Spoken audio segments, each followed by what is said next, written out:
We're going to do some Canadian music from the time. And this next song has been recorded. John and I did some research. John is our statistician, by the way. He loves stats.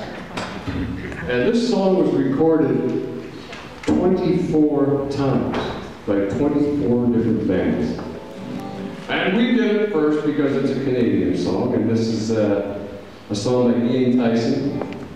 And this has been around forever. I'm sure everybody remembers this. It's called Four Strong Winds. Sing along if you know the words.